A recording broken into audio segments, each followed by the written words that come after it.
Gemini, Sun, Moon, Rising, Venus, or Cross Watchers, Happy Valentine's Day. Ito yung Valentine's reading mo.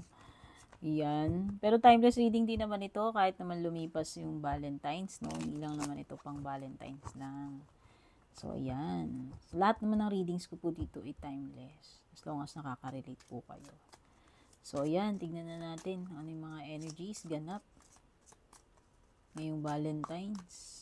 Or kahit after nitong Valentine's, kailan makarating sa ito.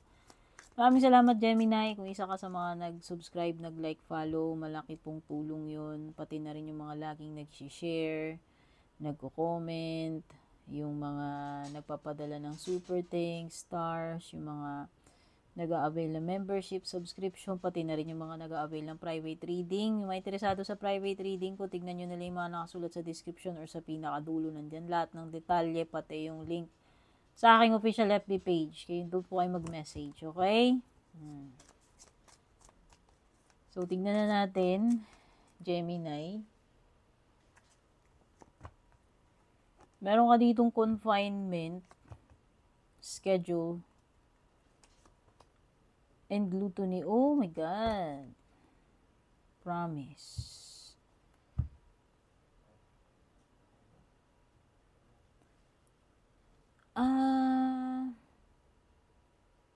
Iba sa inyo, parang ewan ko, parang may problem ba kayo about, stress eating? Meron kasi something dito na sobra-sobra, especially sa kinakain. Oo, gluttony is katakawan. So, may mga cravings dito, so nakikita ko pwedeng food-related. Pwede rin namang hindi, why not, no? Ito ay, lang something na sobra-sobra, na na siya, unhealthy. Diba lahat naman ng bagay na sobra unhealthy, like sobrang, sobrang pagkain, sobrang seloso, selosa. Oh. Meron kasi ditong parang parang stress eating, hindi ko alam kung yung iba sa inyo ganun yung coping mechanism ninyo. So, yan. Pwedeng iba dito nagkaroon na kayo ng issue because of overeating kasi nga sa stress. Iba kasi ganun sila pag nai-stress sila or pag depressed o ano man yung nakakapag-trigger nito na parang ibinabaling mo sa ganitong gawain yung frustration mo or problema mo or depression mo. So, nagkakaroon ng excess. So, whether sobrang katakawan nga talaga yung tinutukoy dito, pagkain, no? Which is toxic para sa'yo, unhealthy. Okay? Some of you parang, nasosobrahan kayo about certain activity na napapabayaan ninyo yung, mga obligations ninyo or trabaho ninyo. So, nakikita ko dito iba, pwedeng nasobrahan kayo sa paghahayahay, relax, tapos nakikita ko dito biglang nagka-cramming kayo, nagkukumahog dahil sa deadline, dahil natambak, yung mga ganyan. So, nakikita ko dito sa energy na naghahabol dahil may procrastination or naghayahay, relax, tapos yun nga yung sinasabi ko. So, yan, nakikita ko dito maraming deadlines, busy-busyhan, may hinahabol, may mga dapat tapusin. Or fully booked kayo, no? Punong-puno yung schedule ninyo So, very busy, daming activities, daming ganap, kung ano-ano. So, sabi ko nga is, busy.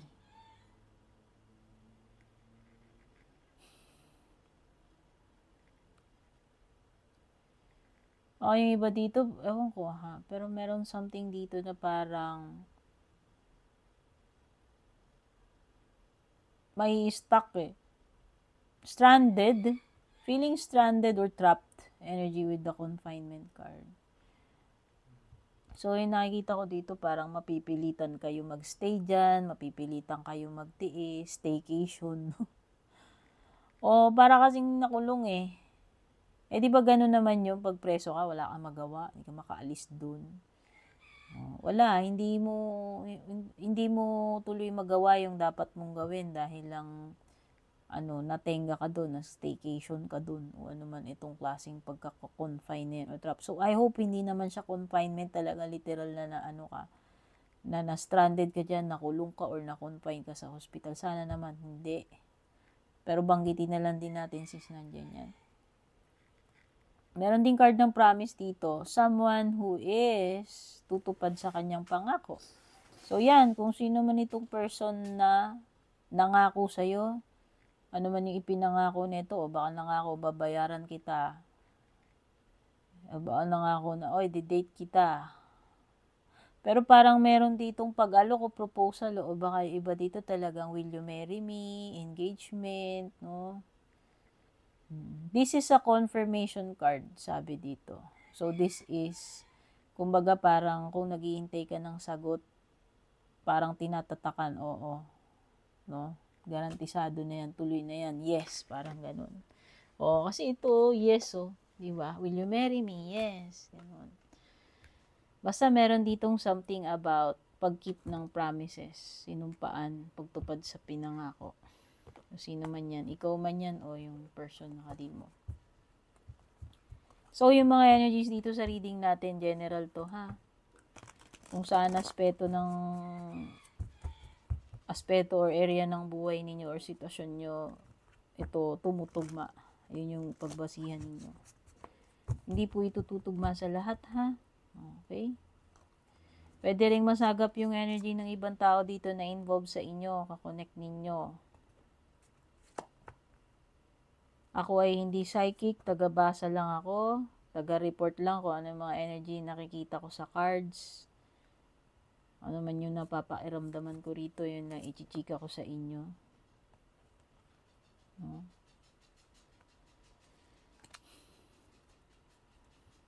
May confinement talaga, dear. Sana naman walang ma-hospital dito, magkasakit. So, kahit naman hindi ka naman napunta ng ospital, basta pa pwedeng ka lang, yung tenga ka sa bahay, kasi nga naman kung may sakit ka, hindi ka naman pwedeng pumasok. Especially kung nakakahawa yung sakit mo. Kasi parang may isolation din dito O baka iba sa inyo nagka-quarantine. Iwas-iwas muna kasi baka mamaya may mga yung mga pwede kayong mahawa, no? Halimbawa, merong mga elderly sa bahay ninyo or baby, hindi ka muna pwedeng magkiss-kiss kay baby kasi may ganyan ka, may sipong ka, may lagnat ka, yung mga ganyan. Iba, natenga kayo sa bahay, ang dami pa naman trabaho, ang dami pa naman deadline, or mga ganap-ganap sa inyo, sa office man yan, or sa business, may mga kausap kayo dyan.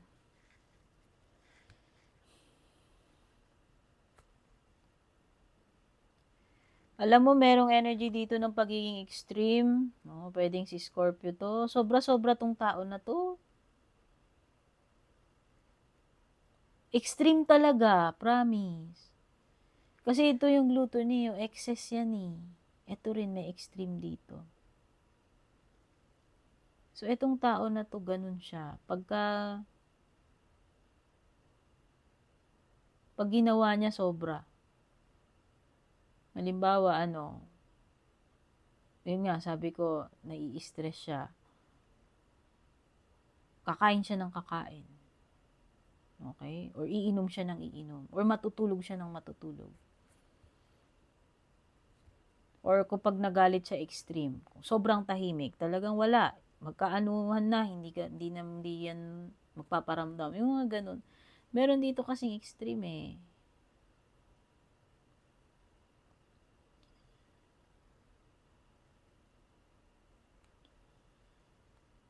So, nakikita ko rin mukhang may success paparating sa'yo kasi may achievement ka rito. So, ano man itong maa-accomplish mo this Valentine's or this February, pwede rin naman.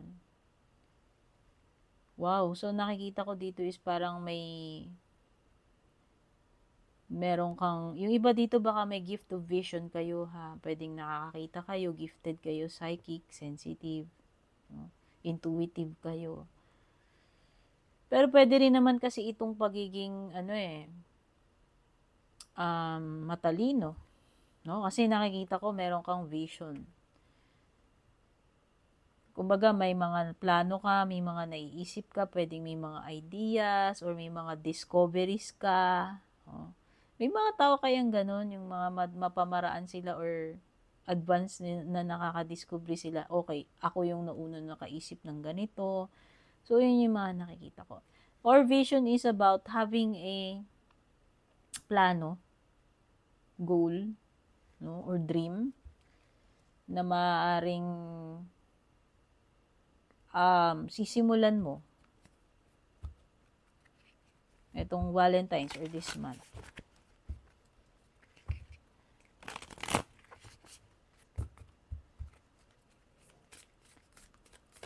Something din na pwedeng related dito sa pinapangako mo yung vision na yan eh. Siguro ito is something na foresee mo in the future na pwedeng mangyari to, and then pwede kang may mga plans ka na, may mga goals ka, may mga dream para dito, and pwedeng pinramis mo yan to a loved one, a family member, o kung sino man. Okay, promise ko sa'yo, ito yung vision ko. No, pagsusumikapan kong makagawa ng paraan para, alam mo yon, magawa ko to, matupad ko to, no? Yung mga ganyan. Tingnan na natin yung love life. Okay, itong love life, pwedeng energy mo, energy ni person, energy nyo pareho, or kung meron may ibang taong kakonect kayo or siya, nasasagap dito. Okay. Mukhang may skeletons in may skeletons in the closet itong person mo, Gemini. Mukhang may mga tinatago to sa past niya. Yeah. And this person, siguro, pwedeng magugulat ka, it will come as a shock na hindi mo ina-expect na, okay, meron palang mga ganito-ganito si person. Ngayon ko lang nalaman or na-discover ko, pwedeng accidentally, na malalaman mo na may mga tinatagong skeleton sa closet itong person mo. Pag sinabi nating skeletons in the closet, may mga tinatago. And usually, hindi maganda. Okay? So, sabi nga dito, this person is not telling you the whole story. So, siguro pwedeng akala mo, kinakwento niya na lahat sa'yo, akala mo, kilala mo na siya, 100%, pero hindi pa pala. Meron siyang mga part na tinago. Okay? And eventually, it will be revealed or discovered, no? Kasi nga, meron siyang secret past dito. May dark side talaga, oo. This person of yours has, his or her dark side. Na yun yung tinago niya. Siguro takot siya na, baka hindi mo maintindihan, or ma-reject mo siya, or ma-judge mo siya. It could be or your person na kung sino man tong may dark side. So, itong secret past na to, it could also be you, kung hindi yung person mo. So, basta vice versa, energy mo or energy niya. Pero nakikita ko kasi dito is kung sino man sa inyong dalawa to na may itinago sa past, sa nakaraan niya may dark side, hindi naman niya hindi naman niya yun intention na na talagang lokohin ka or masaktan ka or vice versa. Hindi mo naman talaga intention na mangloko or makapanakit. So, nakikita ko naman is, magkaalaman man dito, magkabukingan, ma-reveal man yung mga secret past na yan, dark side, skeletons in the closet na yan. Nakikita ko na tatanggapin pa rin yung isa't isa, magkakaroon pa rin ng pagkakapatawaran.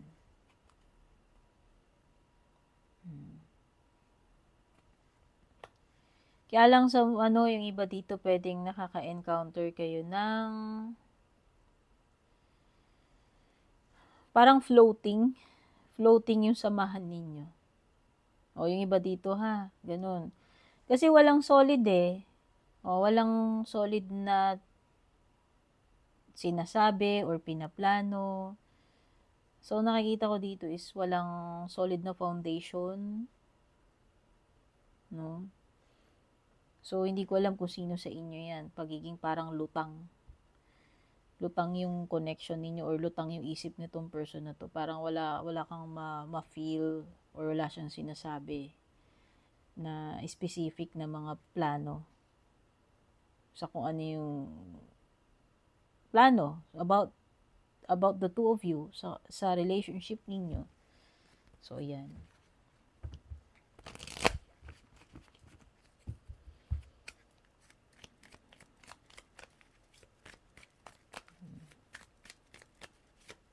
So, ngayon parang nagkakaroon ng nagkakaroon tuloy ng uncertainty dahil nga dito sa secret past na madidiscovery sa skeletons in the closet. Pero sabi ko nga ito, hindi naman ito intentional. So, nakikita ko is matatanggap pa rin naman, magkakapatawaran pa rin naman. Ano man yung maging mangyari. So, when it comes to zodiac signs na meron dito sa reading mo, meron ka ritong Pisces, meron ka ritong Scorpio, Capricorn, you also have Virgo, Libra. Yan yung mga signs. Kung nagre-relate man ito sa'yo, sa sitwasyon mo. Kung hindi nagre-ring a bell, dead ma. No? Ibig sabihin, wala lang talaga, huwag mo nang pasakitin yung ulo mo. Baka wala talagang connect na mga ganong signs. So, nakikita ko dito is death card. Clean up to. Kumbaga, purging. Getting rid sa kung ano yung mga dapat na hindi na nandito. It is turning the page. Welcoming yung pagbabago. Something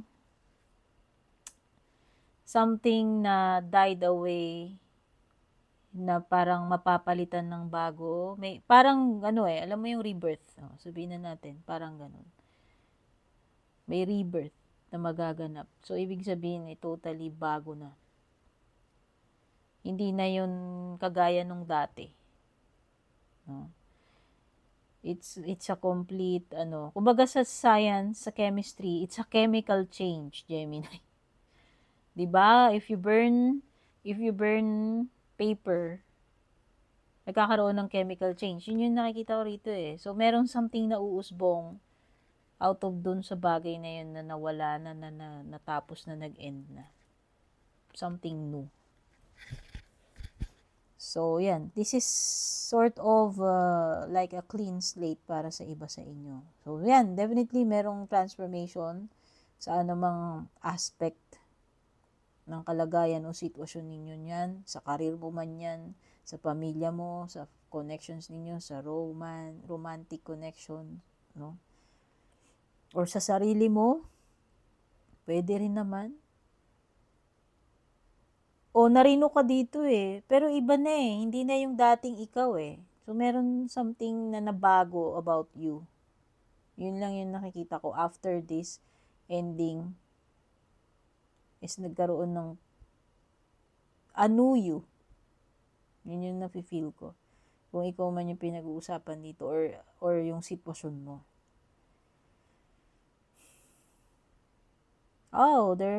May mga bagay dito na ipa-practice mo yung mind over matter.